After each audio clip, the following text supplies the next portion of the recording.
Os democratas perderam completamente. Schumer está sob ataque da esquerda, da direita e do centro. Se você não sabe vencer, então nem comece uma ação militar, dizem seus colegas de partido.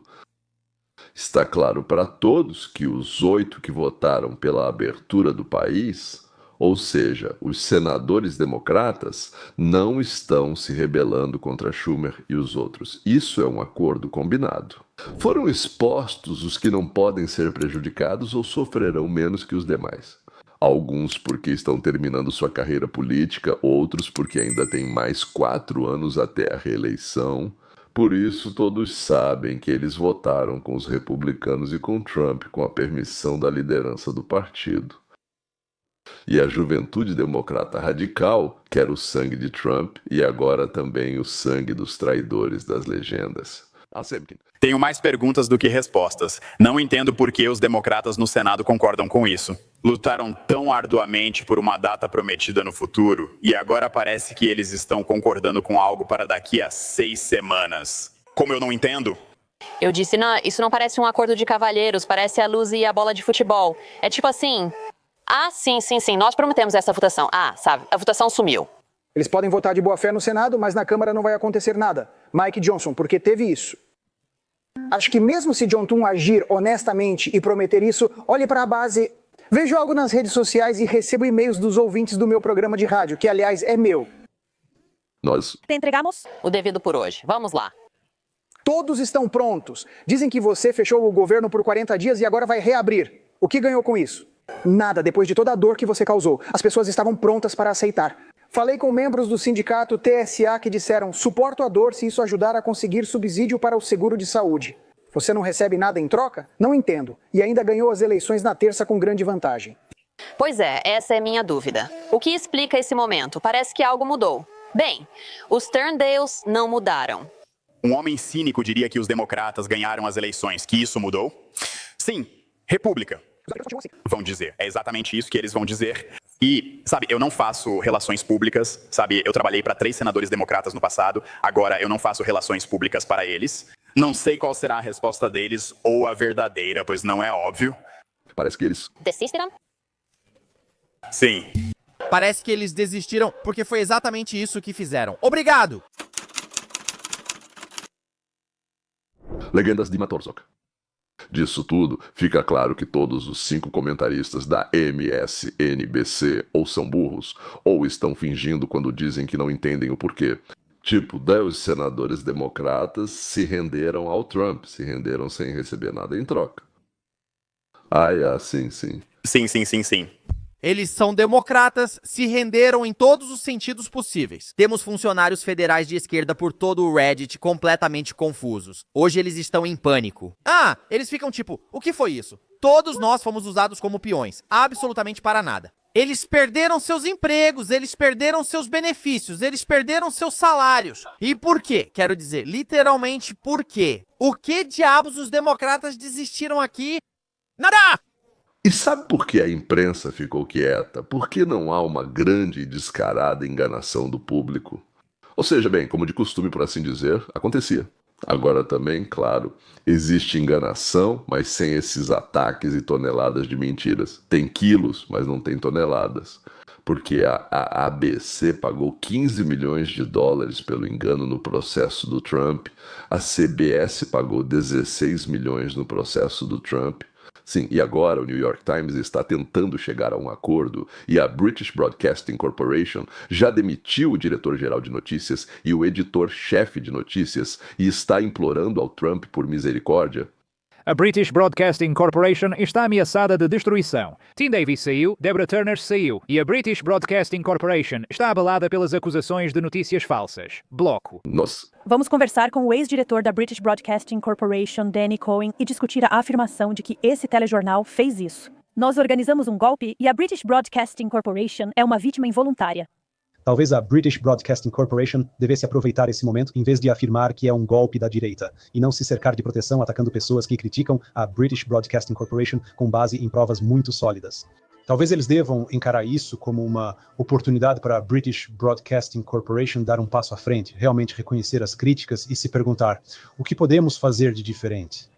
Como podemos refletir o país de forma mais justa, refletir a nação, refletir a opinião em todo o país? O que a British Broadcasting Corporation fez é simples. Uma semana antes das eleições de 2024, eles fizeram uma reportagem sobre Trump, onde juntaram 2 trechos do discurso dele diante dos manifestantes. Isso foi em 6 de janeiro, ou seja, de um ano já bem passado.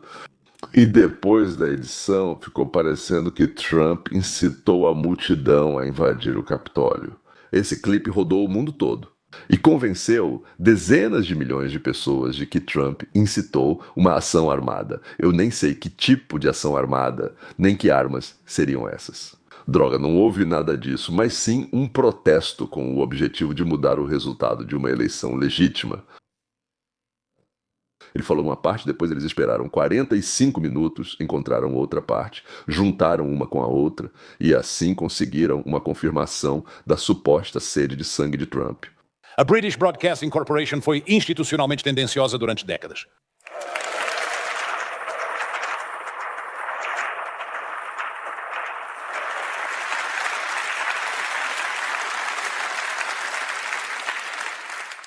Eu me lembro bem do relatório de Wilson de 20 anos atrás, que dizia que a British Broadcasting Corporation não cobria temas como Europa e imigração com qualquer imparcialidade. E pode-se, acrescentar a isso as emissões zero, as mudanças climáticas ou a interpretação deles dos horrores que aconteceram em Gaza. E agora, claro, o presidente dos Estados Unidos. Todos eles ficaram assustados com a possibilidade de terem que pagar pelas mentiras. Pagar de verdade, com dinheiro e cargos, como ficou claro. Por isso há reclamações, mas são meio que lamentos. Não há mais aquela ousadia, aquele desprezo pela verdade, aquela sensação de impunidade. Já não existe mais. Ali desistiram, assim como o Partido Democrata no Senado dos Estados Unidos da América. Aliás, senhores, se vocês gostam do que eu mostro e querem receber regularmente um conteúdo interessante para vocês, como se diz hoje em dia, então se inscrevam e ativem o sininho. Assim vocês vão receber todas as novas reportagens. Bom, e eu estou naturalmente interessado nos seus pensamentos, ideias, opiniões sobre o que eu digo. Por isso, escrevam, por favor, eu leio tudo aproximadamente dentro de 24 horas após a publicação. Depois disso já não, mas tudo o que foi escrito nessas 24 horas eu leio com certeza. Então agora eu vou mostrar para vocês a nossa própria propriedade de Che Guevara com o Trotsky ainda não morto. Se essa votação passar, mais de 20 milhões de americanos verão pelo menos o dobro de seus prêmios de seguro sob a Lei de Assistência Médica Acessível. No meu estado de Vermont e em todo o país, para certos grupos de pessoas, isso será um triplo ou quádruplo dos seus prêmios. Agora, há pessoas que vão pagar 50% de sua renda limitada em assistência médica. Lembro que foram eles que criaram isso. Obamacare, disseram que isso era a solução para todos os problemas. E o que acontece depois que essa tal panaceia for aprovada? Aliás, Romney e McCain ajudaram muito a enganar o povo. Depois disso, vamos viver mais, todos terão acesso à medicina, ninguém será deixado para trás. Ao mesmo tempo, ela vai custar menos, e apresentavam alguns argumentos malucos sobre por que ela custaria menos. Naquela época, eu não entendi nada. Pois é, mas decidi que, bom, se não entendo, fazer o quê? E agora acabou que ela é pior, mais cara e reduziu a expectativa de vida. E a cada ano fica cada vez pior, menos e menos. E agora ainda é preciso investir bilhões de dólares a mais só para que ela continue existindo. O que é incrível é que os democratas esqueceram que foram eles que enfiaram isso goela abaixo da gente. Eu acho que eles esqueceram porque têm memória curta. Se essa decisão for tomada hoje à noite, estaremos no caminho de tirar o Medicaid e a Lei de Assistência Acessível de 15 milhões de americanos. Ou seja, se a gente não tirar rapidamente alguns bilhões de alguém agora, bom, daqueles que ganharam esse dinheiro, claro, então milhões de pessoas Eles disseram lá, 15 milhões de pessoas, nossos concidadãos, não vão receber nenhum tipo de assistência médica. E é isso que é chamado de o melhor do mundo, em homenagem ao Obama, o sistema de assistência médica. Lembro que alguém disse uma coisa boa. Não chamam de casamento com uma palavra ruim, assim como uma coisa boa e útil não será chamada pelo nome de Obama. Então, o que vai acontecer agora no Congresso e no país depois que o Estado está voltando? Bem, parece que está voltando, né, ao trabalho. Bom dia a todos. Estou muito grato por ver todos vocês esta manhã. Estou grato por recebê-los. No que parece ser o começo do fim do fechamento de governo mais longo da história dos Estados Unidos da América. Apesar de vergonhoso, não acredito em coincidência. Vocês sabem o que penso, mas isso ocorre após 40 dias no deserto e sofrimentos desnecessários do povo americano. Senadores democratas enfim se pronunciaram para encerrar a dor. Parece-nos que nesta manhã, nosso longo pesadelo nacional finalmente está chegando ao fim e somos gratos por isso. Pelo menos alguns democratas finalmente estão prontos para fazer o que os republicanos, o presidente Trump e milhões de americanos trabalhadores pediram a eles durante várias semanas. Como dissemos desde o início, o governo do povo não pode ser feito refém para promover a agenda política de alguém. Isso nunca foi certo e o fechamento do governo nunca traz benefícios. Nunca foi assim na história. E aqui estamos. Quero lembrar a todos nesta manhã sobre outro ponto importante que vocês ouviram de mim aqui, repetidas vezes nas últimas semanas. Isso é algo que eu, o líder John Thune, o presidente Trump e todos os líderes republicanos dizem desde o início. Sempre buscamos soluções para reduzir o alto custo da saúde na chamada Lei de Assistência Médica Acessível, que na verdade não é acessível. Nós apenas deixamos claro que não vamos e não devemos jamais fazer isso, ou seja, negociar como reféns. E eu também lembrava a vocês aqui todas as manhãs, nesta coletiva de imprensa durante o fechamento, que os republicanos não estavam apenas falando sobre reduzir custos, fraudes e abusos em muitas áreas e na saúde. Nós realmente aprovamos novas leis para cumprir essa missão urgente para o povo e continuaremos fazendo isso. Aqui está nossa situação quanto ao cronograma, só para manter todos informados. E se você não está em casa, se você acorda com essa boa notícia esta manhã, a votação no Senado, tarde da noite passada, 60-40, agora abre a porta, o Senado avança com a resolução emendada da Câmara dos Deputados, a resolução de continuidade que manterá o governo aberto até 30 de janeiro. Foram adicionadas disposições para o financiamento total da revisão do programa Supplemental Nutrition Assistance Program até o final do próximo ano fiscal, ou seja, até setembro de 2026. E também o pagamento garantido das dívidas a todos os funcionários federais que foram obrigados a suportar essas dificuldades. Ou seja, todos os funcionários federais que não receberam salário vão ter o pagamento restituído. E aqueles que recebiam subsídios para alimentação, esses benefícios serão pagos. Bem, ao mesmo tempo, a verificação de fraudes e enganos continuará, pois já está em andamento.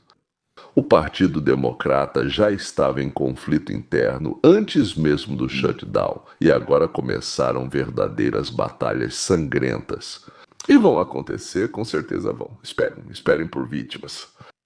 Mas, ao que parece, 8 senadores escolheram os americanos que estão sofrendo em vez de suas próprias carreiras políticas. 8 democratas foram contra seus líderes partidários para avançar com um novo projeto de lei de financiamento do governo. Primeiro passo para sua abertura. Agora, enfrentam punição dos membros do Partido Democrata. Os cabeças de ovo não entendem que não são esses 8 senadores democratas, mas sim a velha guarda dos democratas. Está tentando resistir ao jovem chicote fascista criado justamente nesse ambiente do próprio Partido Democrata. Eles mesmos criaram isso e agora eles mesmos estão surpresos. A principal manchete política desta manhã chama isso de uma guerra civil morna. Citação: o Senado avançou com uma votação processual, o que deve significar que essa crise histórica finalmente está chegando ao fim. O que a substitui é uma explosão de uma feia guerra civil entre os democratas, já que o partido se despedaça tentando chegar a um acordo com o outro lado. Fim da citação. Senador Bernie Sanders. 8 democratas votaram junto com os republicanos para permitir que eles avançassem com essa resolução contínua. Na minha opinião, esse voto foi muito ruim. O congressista liberal da Califórnia, Ro Khanna, criticou duramente a liderança. Ele escreveu que o senador Schumer não é mais eficaz e deve ser substituído. O governador da Califórnia, Gavin Newsom, chamou a votação de lamentável e disse que a América merece algo melhor. Sim, eles só querem que as pessoas passem fome. Não, ele não quer forçar as pessoas a passarem fome, de jeito nenhum. Ele não liga, não se importa nem um pouco se os americanos estão passando fome ou não. Mas eu tenho boas notícias para vocês. Ele também não se importa se os albaneses, os ugandenses, os salvadorenhos e todos os outros estão passando fome. Ele realmente não se importa com nada, exceto consigo mesmo. O querido e adorado Newsom Tigo. Quando se trata da direção do Partido Democrata, parece que ele está indo em uma única direção, realmente muito para a esquerda. A parte mais influente do Partido Democrata agora é a ala progressista, que até algumas semanas atrás era a ala de Alexandria Ocasio-Cortez-Bernie, e agora é a ala de Alexandria Ocasio-Cortez-Bernie-Mandani. Mas por um minuto vamos voltar ao engano, que então foi chamado de Obamacare engano. Nós vamos cumprir essa promessa? Tudo bem, nós vamos cumprir essa promessa ao povo americano. Se você gosta do seu médico, você poderá manter seu médico. Ponto final.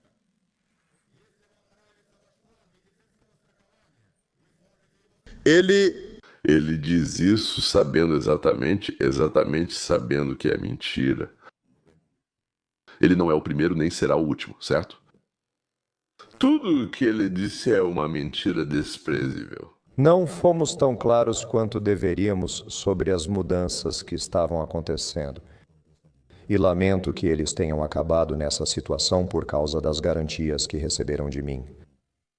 Política. É fácil dizer aos eleitores que saúde é um direito e defender com paixão um sistema único, saúde gratuita ou Medicare para todos, seja qual for o nome. Mas antes de considerar os méritos de ter o governo controlando o seu sistema de saúde, e é disso que se trata, talvez devêssemos fazer uma pergunta mais fundamental. O que queremos dizer com saúde? Se você ficar doente, especialmente com algo sério ou uma dor forte, não quer só saúde, mas também atendimento de qualidade. Então... Ou seja, Sanders, Hillary, Biden, Obama nos dizem.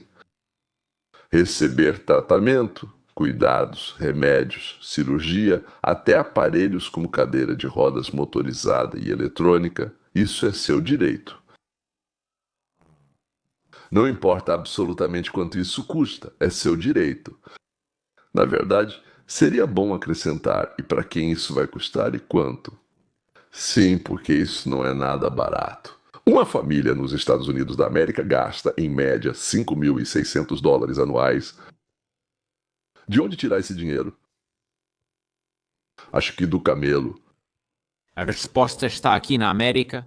Para médicos qualificados, procedimentos médicos avançados e atendimentos sem longos atrasos, nenhum outro país se compara aos Estados Unidos. Nem chega perto. Ninguém do Texas vai ao Canadá para tratamento médico. Quase sempre é o contrário. Nosso sistema de saúde enfrenta muitos problemas que precisam ser resolvidos. Será que queremos mesmo eliminar nossas vantagens e recomeçar do zero? É isso que ocorrerá se entregarmos totalmente a saúde ao Estado. Agora, imagine que fazemos mudanças. Ouvimos muito sobre como a medicina gratuita seria boa, mas é justo também considerar as desvantagens. O sistema de saúde estatal retira das pessoas as decisões médicas e as entrega aos burocratas. Eles decidem, por exemplo, quantos aparelhos de ressonância magnética estarão disponíveis, em quais condições você pode fazer uma cirurgia na coluna, ou uma ponte de safena, ou até mesmo se você tem direito ao tratamento contra o câncer. É exatamente assim que funciona no Reino Unido com o sistema de pagador único deles. O Serviço Nacional de Saúde, com recursos limitados, restringe fortemente o acesso a tratamentos como substituição de quadril, joelho, cirurgias de catarata e medicamentos para doenças comuns como artrite e diabetes. No Reino Unido, quem tem essas ou outras doenças pode ter que conviver com a dor. Tendo passado pela União das Repúblicas Socialistas Soviéticas e por Israel, confirmo, se você não der propina em uma sociedade socialista, uma ressonância magnética ou qualquer outro procedimento só será feito depois de 8 meses. Mas se você der, digamos, não sei, 50, 100 ou $200, dependendo da situação, ou então, aliás, não precisa ser dólares nem dinheiro, pode ser uma troca. Se você trabalha na Filarmônica e pode dar ingressos de cortesia, fazem hoje mesmo. Estou falando isso pela minha própria experiência. Em um artigo do New York Times de janeiro de 2018, é descrito como pacientes em departamentos de emergência por toda Londres são obrigados a esperar 12 horas antes de receberem atendimento. Corredores cheios de camas com pessoas frágeis e idosas. Hospitais foram orientados a adiar cirurgias não urgentes até o fim do mês. Isso não parece melhor do que temos nos Estados Unidos. O segundo grande problema com os sistemas de pagador único é que eles são caros, muito caros. Um estudo recente do Centro Mercatus, da Universidade George Mason, mostrou que o sistema de saúde, no estilo Medicare for All de Bernie Sanders, custaria nada menos que 32,6 trilhões de dólares em 10 anos. Isso é além do que o governo federal já gasta hoje com saúde. E esse número não é novo. Outros estudos mostraram que o custo seria mais ou menos o mesmo. Então, como vamos pagar por isso? Kenneth Thorpe, professor da Universidade Emory e ex-funcionário de saúde do governo Clinton, explica. Se você pretende seguir esse caminho, Medicare para todos. Os aumentos de impostos seriam enormes, não só para os ricos, segundo as estimativas de Thorpe, mas também para os trabalhadores americanos e para os pobres. Charles Blaus, autor do estudo Mercatus, expressa da seguinte forma.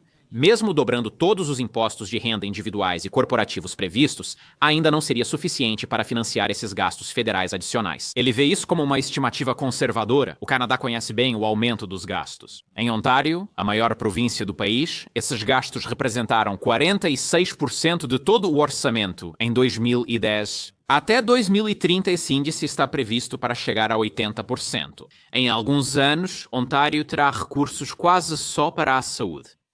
Na verdade, o próximo passo é não fornecer assistência cara ao povo, exceto, talvez, para pessoas importantes, não fazer nada caro para mais ninguém. E quem decide quem é importante? Os cidadãos são divididos em categorias, de primeira classe, segunda classe, até sétima classe. Se você é de sétima classe, provavelmente, em vez de receber remédio para diabetes ou câncer, vai ganhar um curativo para o pé. Ou então um comprimido de algo que ninguém mais precisa há muito tempo e que está quase vencendo. Por fim, e talvez o mais importante, os sistemas estatais dificultam a busca por novos medicamentos. Os gastos dos Estados Unidos da América com pesquisas biomédicas são muito maiores que os de países com sistema de saúde nacionalizado, mesmo considerando população e economia. Essa é uma das razões pelas quais avanços médicos raramente acontecem em países onde o governo controla a saúde. Eles acontecem nos Estados Unidos, onde o governo não faz isso. Nos Estados Unidos da América, 50% dos gastos em P&D biomédicos são a maior parte. Mais de 70 bilhões de dólares em 2012 vieram do setor privado. Descobrir novos medicamentos e tecnologias médicas é lucrativo. E ainda bem que é assim. Esses lucros estimulam a inovação. Tire os lucros. E com certeza você vai tirar a inovação também. Sistema único, saúde gratuita, Medicare para todos, pode até soar maravilhoso, mas, como toda visão utópica, no final das contas, trazem mais malefícios do que benefícios. Sou Lan Shichen, pesquisador do Instituto Hoover em Stanford para a Universidade Prager. E eu sou Leon Weinstein, ex-emigrante da União das Repúblicas Socialistas Soviéticas, fui Leonid Weinstein. Em nome de todos aqueles que, por razões desconhecidas, foram agraciados. A oportunidade de fugir do berço de 3 revoluções, dos gordos e muito mal cheirosos servos do povo. Da felicidade que me foi imposta, sem sequer perguntarem se eu a queria ou não. Cheguei após todas as provações, legendas de Maturzog. Depois de uma emigração difícil, não foi fácil, depois de anos longos e complicados. A adaptação ao novo ambiente. De jeito nenhum para que decidam por mim novamente o que é melhor para mim. Eu pessoalmente, quero decidir por mim mesmo. E se eu errar, estou pronto para assumir a responsabilidade pelos meus erros. Eu não estou dizendo isso à toa, acredite, eu já passei até por corte de energia por falta de pagamento. E meio pão sírio, se você sabe o que é pão sírio, sim, com legumes. E esse meio pão sírio era para o dia inteiro. Porque nos quiosques da estação central de ônibus de Tel Aviv, ao receber metade de um pão sírio, você podia colocar quantos legumes quisesse. No Alafere, dava 3 pedaços para meio pão sírio e legumes à vontade. Preciso dizer que aquilo era o paraíso, não o paraíso na Terra Prometida, exatamente assim. Nada na minha vida nunca poderia se comparar a isso. Aqui estão os púlpiti em Tahane Merkazit, na cidade de Tel Aviv. Mas, se sou responsável pelos meus próprios erros, quero receber aquilo que conquistei com minhas próprias mãos. E vou compartilhar com quem eu quiser. Seja uma organização de veteranos com deficiência, ou pode ser um músico de rua, ou um jovem técnico, ou cientista talentoso. Isso é da minha conta, para quem e para o que eu dou, e aliás, eu dou, e minha família está acostumada a doar, mas quando pegam de mim o que querem, quando querem, e devolvem para o que querem, isso, desculpe, é roubo de mim e de você, pegaram o que é nosso sem a nossa permissão. Porque alguns 540, 680, 3.024 desocupados em alguma cidade chamada Washington ou na capital de algum estado local. Assim decidiram. Você está errado. Ao mesmo tempo, depois de nos roubarem, eles não se esquecem de si mesmos. No entanto, um dos principais problemas da nossa Constituição é que são eles que decidem por quanto tempo vão ficar no poder e que tipo de poder vão ter.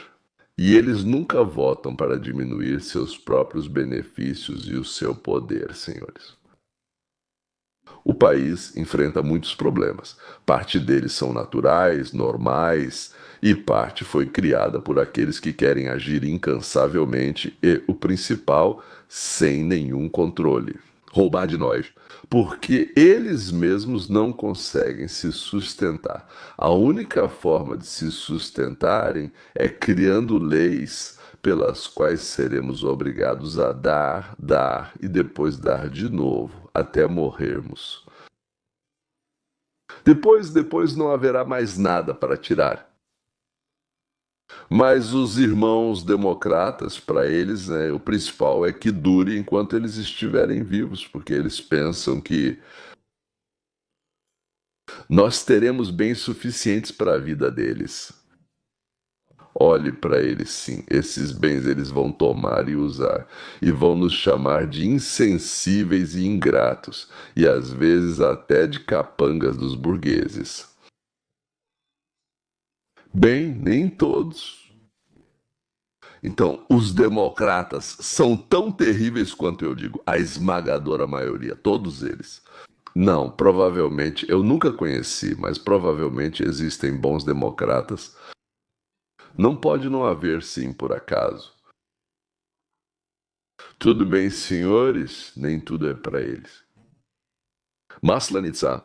Aliás, não conheço um equivalente da Maslenitsa entre as festas judaicas, mas mesmo assim chegou uma festa na nossa rua.